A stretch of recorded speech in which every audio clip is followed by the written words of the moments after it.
અમરેલીથી સમાચાર મળી આવ્યા છે કે જાફરાબાદના નાગેશ્વરીમાં દીપડાનો આતંક સર્જાયો છે। સિંહ દીપડાના ભયથી નાગેશ્વરી પંથકના લોકો પરેશાન થયા છે।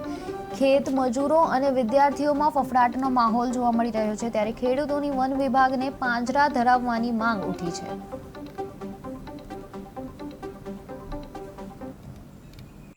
જાફરાબાદ તાલુકાના નાગેશ્વરી ગામનો રહેવાસી, મારું નામ સામત મોઘાભાઈ સોલંકી। કે નાગેશ્વરીમાં અલગ અલગ વાડી વિસ્તારમાં ઘણા લોકો વસવાટ કરે છે। જૂના પાદર વિસ્તાર છે, કપાણ વિસ્તાર છે, ઘણા બધા વિસ્તારો એવા છે કે ત્યાં નાનો વર્ગ બધો વાડીઓમાં નિવાસ કરે છે અને દીપડાના ત્રાસથી ખૂબ બધા ત્રાસી ગયા છે। ત્યારે અગાઉના સમયમાં અમારે એક દીકરીનો પણ ભોગ લીધો હતો, ઘણા બધા લોકોને ઈજા પહોંચાડેલી છે।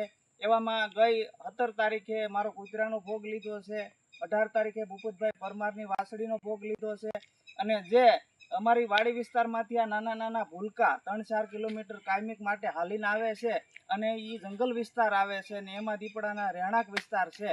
તો આગળના સમયમાં આ ભૂલકા કોઈ દીપડાનો ભોગ ન બને એટલા માટે વન વિભાગ, આરએફઓ તથા સરકારશ્રીને મારી 2 હાથ જોડીને વિનંતી કે અમારા વિસ્તારમાંથી દીપડા પકડી જાય અને પકડી ગયા પછી ફરીવાર અમારા ઇલાકામાં ન છોડે એવી મારી 2 હાથ જોડીને પ્રાર્થના છે। જય હિન્દ, વંદે માતરમ, ભારત માતા કી જય।